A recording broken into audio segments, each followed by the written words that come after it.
할렐루야. 은혜로운 성동교회에 와서 예배를 참석하고 설교할 수 있는 기회를 주신 하나님께 감사를 드립니다. 총회 일을 하면서 몇 차례 성동교회에 온 적이 있습니다. 그런데 오늘 와서 볼 때에 아주 좋은 성전을 이렇게 건축을 하고 또 입지적인 조건이 전과 비교할 수 없는 가장 역세권에서 좋은 교회를 건축하는 것을 보면서 수고하시는 여러분들에게 격려의 말씀을 드리고 싶고, 또 우리 신대중 장로님 총회 일을 같이 하면서 하나님이 사용하시는 그런 일꾼으로 늘 존경하고 있는데, 교회가 안정되게 이렇게 운영되는 것을 볼 때 하나님께 감사를 드립니다. 오늘 우리 찬양 시간에 첼로 연주를 하셨는데 제가 지금까지 들어본 첼로 소리 가운데서는 제일 좋은 것 같아요. 우리 하나님께서 영광 받으신 줄로 믿습니다. 오늘이 종려주일입니다. 종려주일은 예수님이 이 땅에 계실 때 마지막 주일로 예루살렘 성을 입성한 것을 기념하는 주일인데, 예수님이 예루살렘을 향하여 들어가실 때에 많은 유대인들이 열렬히 예수님을 환영하면서 자기의 옷을 벗어 길에다가 깔고 길가에 있는 종려나무 가지를 꺾어서 두 손으로 흔들면서 예수님 우리를 구원해 주십시오. 호산나, 우리가 주께 구하오니 구원하여 주옵소서. 그렇게 열렬히 환호하고 찬송했던 그 주일입니다. 그런데 종려주일에 예루살렘에 들어가신 예수님께서는 하나님의 뜻에 따라서 우리의 죄를 지시고 십자가에 못 박혀 죽으시고 이 주간에, 그리고 장사된 지 사흘 만에 주일날 부활하심으로 종려주일과 부활주일은 한 주간 간격의 그런 연속을 가지고 있으며, 특별히 이 주간은 여러분들이 복음서를 읽어볼 때에 복음서에 기록되어 있는 내용 가운데의 절반 내지 3분의 1의 분량이 이 종려주일의 한 주간 동안의 내용입니다. 그만큼 예수님의 사역에 있어서 이 한 주간은 가장 중요한 것이고, 십자가는 예수님께서 이 땅에 오신 그 사역의 가장 하이라이트요 우리 믿음의 중심이 되는 것입니다. 저는 오늘 이 종려주일에 부활하신 예수님을 생각하면서 예수님의 기적 가운데 가장 큰 기적인 나사로를 살리신 이 내용을 가지고 함께 여러분과 은혜를 나누고자 하는 것입니다. 예수님이 초자연적인 기적을 많이 행하셨습니다마는 제가 생각할 때 가장 큰 기적이 무엇이냐 하면 죽은 나사로를 살린 기적이라고 생각합니다. 죽은 사람을 살린 적이 몇 번 있습니다. 어린 소녀 회당장 야이로의 딸이 죽었을 때에 죽은 지 얼마 안 되는 시간 예수님이 오셔서 달리다굼 소녀야 일어나라. 여러분, 죽은 지 얼마 안 돼서 혹 살아날 수가 있을 거예요. 요즘 토픽에서도 간혹 그런 기사가 한 번씩 날 때가 있으니까 그렇게 넘어갈 수도 있을지도 몰라요. 그러나 나인성 과부의 아들이 장사 지내기 위해서 관에 있는 채로 들려갈 때에 청년아 일어나라 하고 예수님이 살려주셨습니다. 그것은 이 회당장 야이로의 딸에 비해서는 시간이 훨씬 많이 지나간 완전한 죽음이지만은, 나사로의 경우를 보면은 오늘 본문에 예수님 돌을 어떻게 옮겨 놓았습니까? 죽은 지 나흘입니다. 이제 냄새가 나나이다. 몸이 화학적으로 변화를 일으키시면서 부패하는 상태가 진행된 완전한 죽음입니다.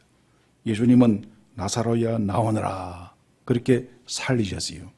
이것은 우리 인생이 죽음으로 끝이 아니고 죽음 다음에 하나님의 심판과 믿는 자에게 주시는 영생이 있는 것을 예수님께서 직접 보여주시는 중요한 사건인데, 그래서 예수님께서는 나사로의 죽음 앞에서 잔다, 죽는 것이 아니고 잔다 이렇게 표현을 한 것입니다.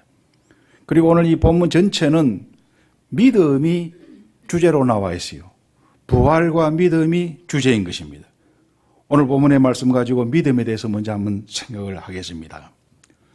마르다가 오빠 나사로의 죽음을 슬퍼하면서 찾아오신 예수님을 향하여 이렇게 투정을 합니다. 주님, 내가 주님 모시려고 사람 보낸 지가 언젠데요. 이제 도착했습니까? 주님이 여기 계셨으면 내 오라비가 죽지 않았을 것입니다. 그러나 지금이라도 주님이 무엇을 하실 수 있지 않겠습니까? 그렇게 예수님에게 말씀을 했을 때에 내 오라비가 살리라. 그래요, 예수님. 마지막 부활 때는 다시 살 줄을 내가 압니다. 그때 나를 믿는 자는 죽어도 살겠고 무릇 살아서 나를 믿는 자는 영원히 죽지 아니하리라. 이것을 네가 믿느냐?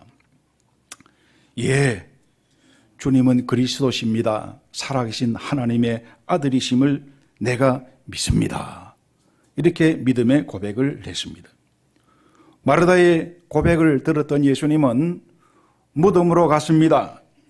그리고 그 무덤 앞에 큰 돌이 막아 있는 것을 옮겨 놓으라 이렇게 명하셨는데, 믿는다고 고백한 마르다가 예수님에게 주님, 죽은 지 나흘이 지났습니다. 이제 냄새가 납니다 하면서 쉽게 행동으로 옮기지를 못하는 것입니다. 부활에 대한 지식을 가지고 있던, 마지막 날에 다시 산다고 고백했던 마르다가, 그리고는 입술로는 예수님은 하나님의 아들이십니다, 그리스도십니다, 그렇게 고백했던 마르다가 예수님이 돌을 옮겨 놓으라 그럴 때 주저하면서 옮기지를 못하고 있는 것이에요. 내가 아나이다, 내가 믿나이다, 그러나 돌을 옮기기는 어렵습니다. 이것이 마르다의 그런 믿음의 상태, 이것을 본문에서 볼 수가 있는 것이에요. 오늘 우리 성도들의 믿음을 이 본문과 한번 연결시켜서 생각을 해보십시다. 모든 사람의 믿음이 똑같은 것은 아닙니다. 그 예수님의 제자들도 예수님을 믿었지만은 예수님으로부터 책망받았던 일들이 몇 차례 있습니다. 풍랑이는 바다에서 예수님은 베드로를 향하여서 믿음이 작은 자여 왜 의심하였느냐, 물에 걷다가 물 위를 걷다가 빠져가는 이 베드로는 주님의 책망을 받았어요. 믿는다고 하는데 작은 믿음을 가지고 있었다는 것이에요. 그 작은 믿음이라고 하니까 큰 믿음도 있는 것이에요. 고린도전서 12장에 보면은 성령의 은사가 여러 가지 나오는데 그 가운데 하나가 믿음이에요. 그런데 이 믿음은 그냥 단어로서의 믿음이 아니라 큰 믿음, 진실된 믿음, 저 사람 참 믿음 좋다 할 때에 우리 사람이 평가하는 믿음이 아니라 하나님이 평가하시는 진실되고 큰 믿음, 그 성령의 은사로 얻을 수 있는 믿음이 되는 것이에요. 12년 동안 혈루증으로 고통을 받던 여인은 예수님에게 찾아와서 그 옷에 손을 댐으로 병고침을 받았습니다. 이 여인이 가지고 있었던 믿음은 병고침을 받는 믿음이에요. 오늘 예수 믿는다고 하면서 여러분들 우리가 다 병들고 어렵고 고난을 당할 때가 있습니다마는 큰 믿음을 가지고 있을 때에 남에게 설명할 수가 없지만은 예수님께서, 하나님께서 나를 고쳐주셨다 하는 것을 체험할 수 있는 그런 경우가 있는 것입니다. 아예 믿음이 없는 자도 있습니다. 예수님에게 찾아왔지만은 그 귀신 들린 아들을 고쳐달라고 예수님에게 찾아오면서 할 수 있거든, 무엇이든지 할 수 있거든 좀 고쳐주십시오. 그럴 때에 불쌍히 있어 도와주십시오. 이렇게 간청할 때 예수님이 뭐라고 했느냐면 할 수 있거든이 무슨 말이냐, 믿는 자에게는 능치 못할 일이 없느니라. 오늘 교회에 찾아 나오면서 할 수 있거든, 이래도 안 되고 저래도 안 되니까 교회나 가보자, 한번 믿어나 보자, 이런 마음으로 오는 사람들이 주님으로부터 할 수 있거든이 무슨 말이냐, 나의 믿음 없는 것을 도와주시옵소서, 그렇게 책망을 받을 수도 있는 것입니다. 믿노라고 하면서 한 발자국도 옮길 수 없는, 행동하지 못하는 그런 믿음도 있습니다. 말만 가지고 하지요. 헌신할 때도 말만 가지고 하지요. 구제를 하지도 못하고 자기에 있는 것을 베풀지도 못하고 말만 가지고 더럽게 하라, 배부르게 하라. 그럴 때 예수님이 성경의 야고보서에 보면 그런 믿음은 죽은 믿음이라, 그렇게 표현을 하고 있는 것입니다. 오늘 예수님의 이 본문 말씀의 강조점이 뭐냐? 나를 믿는 자는 죽어도 살고, 살아서 나를 믿는 자는 영원히 죽지 아니하리라. 그 믿음에 대한 가르침입니다. 지금 성동교회는 또 70년 역사 가운데 어떤 면에서는 가장 큰 역사, 그 역사의 현장에 여러분들이 지금 참여하고 있어요. 참된 믿음으로 역사를 이루시기를 바랍니다. 그런데 오늘 이 마르다의 믿음을 좀 더 살펴봅시다. 마르다는 예수님에 대한 믿음을 가지고 있었습니다. 그래서 오라비 나사로가 병들어 심각하게 우리 힘으로 안 되겠다 싶을 때에 급히 사람을 예수님에게로 보내어서 오셔서 내 오빠를 좀 고쳐주세요. 지금은 의사들이 왕진을 잘 안 합니다만은도 제 어릴 때만 하더라도 왕진 가방 들고 의사들이 집을 찾아갔지 않습니까? 예수님이 오셔서 우리 오빠를 기도해서 좀 고쳐주십시오, 그렇게 보냈는데, 예수님은 그 사람을 만난 이후에도 이틀을 더 유하시면서 그 이후에 제자들과 함께 이 베다니로 찾아오셨단 말씀이에요. 그때 마르다는 원망을 합니다. 이미 오빠는 죽었고 나흘 지났고 무덤에 있는데 예수님 빨리 오셨더라고 하면은 내 오라비가 죽지 않았을 것인데, 그러나 이제라도 주님께서 하나님께 무엇을 구하시든지 하나님이 들어주실 줄을 내가 아나이다. 신앙이 있는 사람 같아요. 내가 압니다. 예수님이 기도하면 들어주실 것이라고 믿었다는 말씀이에요. 그 말을 들었던 예수님이 너 오라비가 다시 살리라. 예, 예수님, 나도 마지막 부활의 날에는 다시 살아날 줄을 내가 아나이다. 부활 신앙을 가지고 있었습니다. 지식적으로 압니다. 들어서 압니다. 관념적으로 압니다. 천당이 있는 것도 압니다. 지옥이 있는 것도 압니다. 많이 들어왔습니다. 믿음의 출발은 들음에서 시작한다고 했지 않습니까? 믿음은 들음에서 나고 들음은 그리스도의 말씀으로 말미암는다. 우리가 들어서 내가 깨닫고 알게 되는 것입니다. 그리고 믿음이 들어가는 것이에요.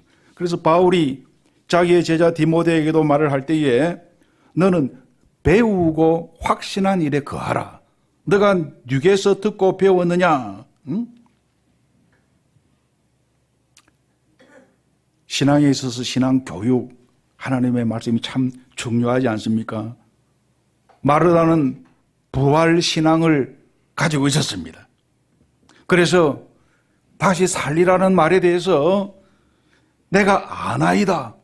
부활을 내가 아나이다. 지식적으로, 관념적으로 내가 알고 있습니다. 그렇게 답을 한 거예요. 그런데 예수님은 이 믿음에 대하여 조금 더 진보하는 말씀을 하고 있는 것입니다. 나는 부활이요 생명이니 나를 믿는 자는 죽어도 살겠고 무릇 살아서 나를 믿는 자는 영원히 죽지 아니하리라. 네가 이것을 믿느냐? 네가 믿느냐?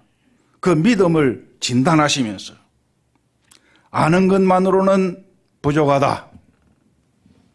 참으로 믿어야 한다. 현실적으로 믿어야 한다. 그때 마르다는 주는 그리스도시요 살아계신 하나님의 아들이심을 내가 믿나이다. 그렇게 고백을 했습니다. 내가 믿을 때 기적이 일어나요.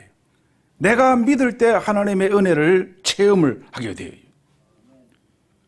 살아있는 내가 내 개인적으로 믿음이 개인적으로 내가 믿습니다. 오늘 일하고 하는 이 환경 속에서 내가 믿습니다. 그럴 때에 기적을 볼 수가 있는 것입니다. 앞서 설명드렸던 12년 동안 혈루증 들었던 이 여인은 예수님에게 찾아왔을 때 믿음을 가지고 찾아왔어요. 그러나 이미 예수님은 많은 무리들에게 둘러싸여 있어서 접근하기가 어려웠어요. 뒤로 사람을 해치고 그리고는 온 힘을 다해서 손을 내어서 예수님의 옷자락을 잡았을 때에 그 수많은 무리들이 병고침을 받기 위해서 모인 사람들도 많이 있었을 거예요. 그러나 고침받은 사람은 이 여인 한 사람밖에 없었던 것입니다. 오늘 우리는 신앙생활을 하면서 자기 생애의 어떤 시점에 한번 아는 믿음에서부터 체험하는 믿음으로 하는 전환점이 있어야 되는 것입니다. 내가 아나이다 해서 내가 믿습니다. 내가 체험했습니다. 주는 그리스도시요 살아계신 하나님의 아들이신 것을 믿었는데 지금까지는 지식적으로는 알고 있었는데 이제는 내가 체험으로 확실히 압니다. 이런 전환점이 있어야 되는 것이에요. 예수님이 무덤에 갔습니다. 무덤을 막고 있는 돌을 옮겨 놓으라 그렇게 말을 했습니다. 마르다는 나흘 지났습니다. 예수님도 한계가 있을 겁니다. 주님의 역할은 여기까지겠지요. 나를 위로하는 수준 그 정도겠지요. 나흘 지나서 냄새가 나나이다. 돌을 옮길 수가 없었어요. 그때 주님께서 내 말이 네가 믿으면 하나님의 영광을 보리라고 하지 않았느냐? 그럴 때에 돌을 옮겼습니다. 예수님은 그 무덤을 향하여 하나님 앞에 기도를 하면서 아버지여 내 말을 들으심을 감사합니다. 내가 이 말을 하는 것은 여기 둘러서 있는 무리들을 위함이 그들로 믿게 하려 함입니다. 나사로야 나오너라. 기적이 일어난 거예요. 참된 믿음은 인간의 생각으로는 한계 같아도 하나님의 능력을 믿고 그 말씀에 순종하는 이것이 참된 믿음입니다. 아브라함이 아들 이삭을 바치라 할 때에 여러분 누가 쉽게 바칠 수가 있겠어요? 그러나 아브라함은 순종할 때에 이것이 아브라함의 믿음으로 하나님 앞에 의롭다 인정을 받게 된 것이에요. 오늘 본문 말씀 또 한번 더 봅시다. 우리 예수님이 이래 말씀했습니다. 나는 부활이요 생명이니 나를 믿는 자는 죽어도 살겠고 무릇 살아서 나를 믿는 자는 영원히 죽지 아니하리니 이것을 네가 믿느냐? 죽어도 살겠고 우리가 이해할 수 있는 말씀이에요. 이건 부활에 대한 말씀입니다. 부활 신앙을 말합니다. 여러분, 이 부활 신앙은 기독교의 핵심입니다. 그래서 고린도서 15장에 보면은 만일 죽은 자의 부활이 없다고 하면은 우리의 믿음은 헛것이요. 우리가 바라는 것이 다만 이 세상뿐이라고 하면은 이 삶뿐이라고 하면은 모든 사람과는 우리가 더욱 불쌍한 자리라. 부활이 없다고 하면은 고린도 15장 14절과 19절에서 그렇게 말씀을 합니다. 기독교인들은 부활을 믿습니다. 마르다도 부활 신앙을 가지고 있었기 때문에 마지막 날 다시 살 줄을 내가 아나이다. 그렇게 주님께 말을 했어요. 그리고 예수님은 하나님의 아들이심을 내가 믿나이다. 오늘 우리들도 천국이 있습니다. 내가 아나이다. 오늘 사도신경 고백하면서 우리는 사람들이 다시 사는 것과 그것을 믿는다고 고백을 했습니다. 그런데 이것이 많은 경우에 우리 입에서만 나오는 말일 수가 있어요. 믿는 자는 죽어도 산다 하는 이 부활신앙은 오늘 우리 성도들이 장례식에 가면은 유족들을 위하여 찬송을 부르면서 며칠 후 요단강 건너가 만나리, 그 찬송을 부르게 되는 것이에요. 오늘 우리는 모두 다 부활신앙을 가지고 있습니다. 그런데 그 다음에 살아서 나를 믿는 자는 영원히 죽지 아니하리라. 이 말은 무슨 말일까? 나사로는 예수님이 살렸지만은 지금까지 살고 있지 않아요. 죽었어요, 언젠가. 영원히 죽지 않는다 하는 이 말의 뜻이 무엇일까? 영원히 죽지 않는다는 것은 이 세상에서 있을 수 없어요. 그것은 천국에서 누릴 영생을 말하는 것이에요. 천국에서는 다시 아픈 것이나 곡하는 것이 없는, 둘째 사망이 없는, 다시 죽음이 없는 영원한 생명, 그것이 하늘의 영광입니다. 내가 믿으면 하나님의 영광을 보리라 하는 이 말씀, 그 영생, 천국의 영광을 말하고 있는 것이에요. 그런데 살아서 나를 믿는 자라고 말을 했습니다. 이것은 그냥 일반적으로 말하는 그냥 뭉텅그리스의 믿음을 말하는 것이 아니라 그 사람이 처하고 있는, 그 사람이 살아 현재 활동하고 그가 살고 있는, 그를 둘러싸고 있는 여러 가지 절망과 죽음의 환경, 낙심천만한 환경, 그 환경 속에서 그 살아있는 그 인생이 살아서 믿는 특이한 특수한 환경을 두고 하는 말씀입니다. 우리가 믿는다고 할 때 일반적으로 보편적, 누구나 가지고 있는 관념적 믿음을 가지고 입으로 고백을 하고 있습니다마는, 지금 마르다의 경우에 주님께서는 이 믿음에 아주 현실성을 두고 돌을 옮겨 놓으라 할 때에 마르다는 자기의 믿음과 돌을 옮겨라고 하는 행동 사이에서 혼란을 일으키고 있는 거예요. 나는 믿지만은 돌은 못 옮기겠다.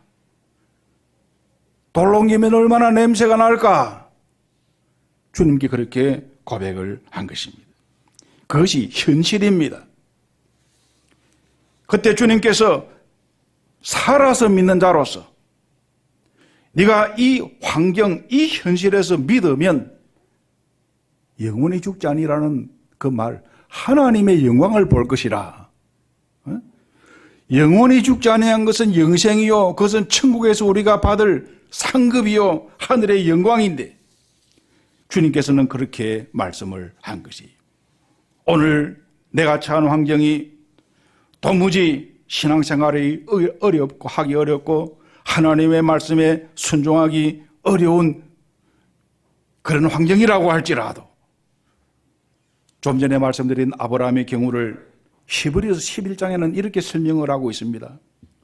아브라함이 믿음으로 이삭을 드렸는데 이것은 내 자손이 이삭으로 말미암음이라고 하셨으니 그는 하나님이 이삭을 죽은 자 가운데서 다시 살릴 줄로 생각을 하였다. 비유컨대 죽은 자 가운데서 도로 받은 것과 같다. 그렇게 말을 한 것입니다. 아브라함의 경우 그 시간이 살아서 믿는 자였어요.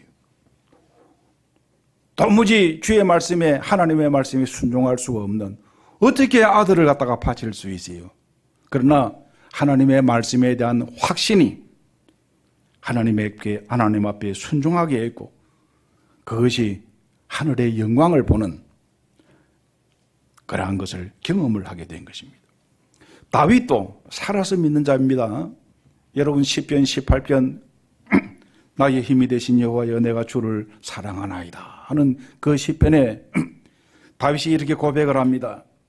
내가 여호와를 의지하고 적진에게 달려가고 성벽을 뛰어넘나이다. 이것이 현실입니다. 적군과 싸울 때에 화살이 비오듯이 쏟아지는데, 은폐물도 없는데 성벽을 뛰어넘고 적진에게 달려가는 것, 골리앗을 향하여서 나아갈 때에 너는 활과 창으로 나에게 나오지만은 칼과 창으로 나오지만은 나는 여호와의 이름으로 내게 나아가니. 이게 살아서 믿는. 그래서 그는 골리앗이 죽는 하나님의 영광 체험을 하게 된 것입니다.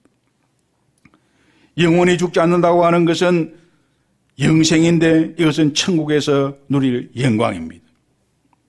부활은 사망의 권세를 깨뜨리고 얻는 영광입니다.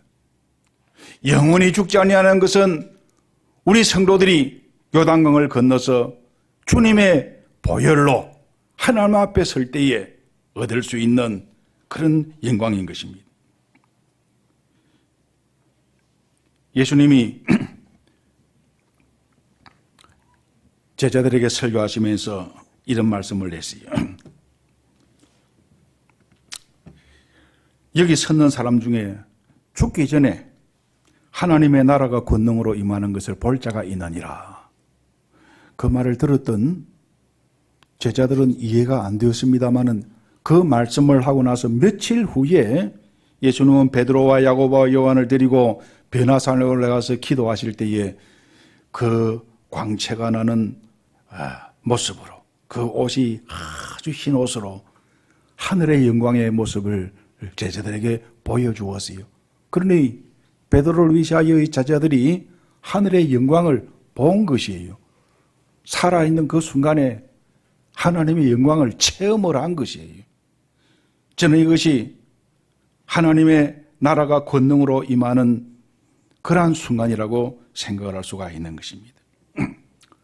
오늘 우리는 이 자리에 죽은 사람이 아무도 없어요. 죽음의 경험을 해본 사람이 아무도, 요단강을 건너가 본 사람이 없어. 그러나 우리가 이 세상을 마치고 하나님 앞에 설 때에 하늘의 영광이, 놀라운 영광이 그리스도의 보혈의 공로를 의지하여 나가는 우리들에게 하나님이 주신다고 약속을 했습니다. 그런데 우리는 살아서 믿는 자는 영원히 죽지 않는다는 이 말씀을 내 마음에 새기면서 오늘 여러분이 처한 환경을 생각해 보시기를 바랍니다. 다 잘 사는 것이 아니에요. 어떨 때는 질병이라고 하는 죽음의 공포가 내 앞에, 또 어떨 때에는 삶의 여러 가지 남에게 말하기 어려운 그런 고통이 나를 굴레 씌우고 믿노라고 하면서도 나에게 이런 시련을 주십니까? 하나님 앞에 대해 탄식과 눈물을 흘리는 경우도 성도들에게 있는데, 오늘 주님이 마르다에게 이렇게 말씀을 합니다. 살아서 믿는 자가 하나님의 영광을 보리라. 돌을 옮겨 놓으면 냄새 나는 그런 현실에서도 믿는 자가 하늘의 영광을 볼 것이라. 하나님의 영광을 체험을 하게 될 것이라. 이 성동교회는 지금 교회 건축을 하고 있는데 참 교인들이 참 목사님도 좋으시고 또 장로님들, 당회원들이 다 좋으시고 성도들이 좋아서 오늘 뭐 건축에 큰 어려움이 없이 잘 진행될 것 같아요. 제가 2008년도 우리 연산중앙교회에 건축을 하면서 2010년도에 입당을 하게 되었는데, 그때는 우리 교회가 저 골목 언덕바지에 뭐 여러 가지 여건이 불비한 가운데에 있었습니다만은 그때 제 마음속에 이 교회를 옮기지 않으면 안 된다. 그래서 밑으로 내려왔어요. 도로가에. 땅이 있었던 것이 아니에요. 그래서 교회 건축 부지를 먼저 확보하는 것이 교회 50년 기념 사업에서 제일 필요한 것이다 해서 2007년도에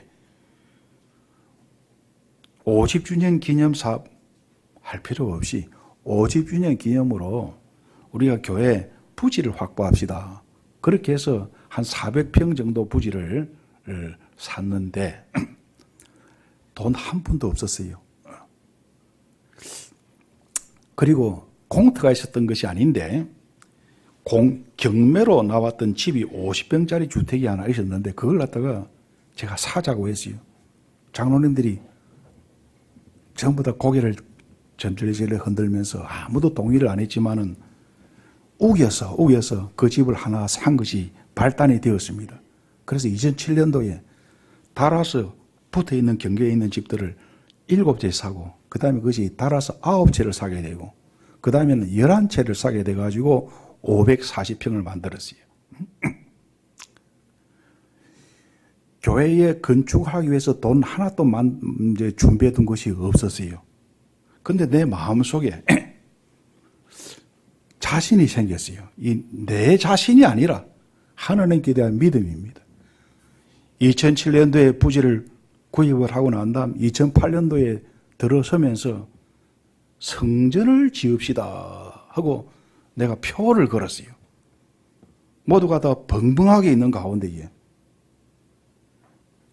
우리 전에 있던 그 교회를 살 사람도 없고 들어올 사람도 없고 찾길도 별로 없는 가운데에서, 그러나 그게 한 340평 되기 때문에 그걸 구청에다가 팔고 구청에서 주차하도록 하고, 그리고는 건축을 시작을 했습니다. 교인들이 하나 더 언급이 되지 않았지만은 제가 앞장을 서고 또 교인들도 다 함께 동참을 해서 2010년도에 입당을 하게 되었어요. 그 당시에 은행의 부채를 얻어야 지을 수가 있는데, 구청에서 전에 있던 땅 10억 받고, 그 다음에는 우리 은행에서 돈을 좀 융자를 받으려고 했는데 다 해줄 것처럼 하다가 안 해주더라고요. 그래서 수협에 가서 30억을 대출을 받았어요. 그래서 빚이 30억하고 우리 은행도 한 7억 정도 해주겠다고 나중에는 약속을 해서 그걸 담보로 해서 했는데, 여러분, 살아서 믿는 자, 짓다가 잠깐 중단이 되었습니다. 우리는 돈을 주었습니다만은 그 다음에 이 밑에 도급업자한테 돈이 잘 전달되지 않는 가운데에 이게 한 두세 주 동안 중단이 되었어요. 그래서 제가 지금도 기억나는데 이 교회의 기둥을 붙잡고 그냥 하나님 앞에 속에서 눈물이 나서, 하나님이여, 내 이 교회 그만 짓고 난 다음에 나는 교회 그만 다른 데 옮기도 되고 안 해도 되니 하나님 영광 가리지 않도록 이 교회가 건축되게 해 주십시오. 그렇게 눈물로 기도를 했는데 2주 후에 다시 건축이 재개가 되고 교회가 완공이 되었습니다. 그런데 여러분, 그렇게 하고 난 다음에 저는 살아서 믿는 자는 영원히 죽지 아니하리라. 그 영원히 죽지 않는다는 말은 무슨 말이냐? 하나님의 영광을 보게 된 거예요. 믿는 자에게 주시는 하나님의 영광 체험을 하게 됐다, 이 말씀이죠. 오늘 여러분들이 신앙생활하면서 관연적 신앙생활, 내가 아나이다, 우리 어머니의 하나님, 우리 할아버지의 하나님, 우리 목사님의 하나님, 삼자의 하나님이 아니라 이제는 내가 믿나이다. 나는 참 믿기 어려운 현실인데 하나님이 돌을 옮겨놓는 것 냄새가 나는데, 그러나 내가 믿나이다 할 때에 하나님의 영광을 살아있으면서 저희들은 볼 수가 있는 것입니다. 오늘 성도는 예수님을 믿는다고 고백하지만은 많은 경우 지식적으로 습관적으로 믿을 때가 많습니다. 돌을 옮겨 놓으라 하는 명령이 떨어지면 우리 머릿속에 여러 가지로 생각하면서 이 기도는 하나님이 들을 수 있지만은 여기가 주님의 한계입니다 하고 스스로 판단할 때도 많습니다. 인생 살면서 죽음보다 더 큰 절망이 어디 있습니까? 무덤은 인생의 끝입니다. 그 환경 앞에서 돌을 옮겨 놓으라 그럴 때에 우리가 순종하면 하나님의 영광을 볼 수가 있는 것입니다. 오늘 여러분들은 살아서 믿는 자가 되기 바랍니다. 여러분의 처한 환경 속에서 주는 그리스도시요 살아계신 하나님의 아들이십니다.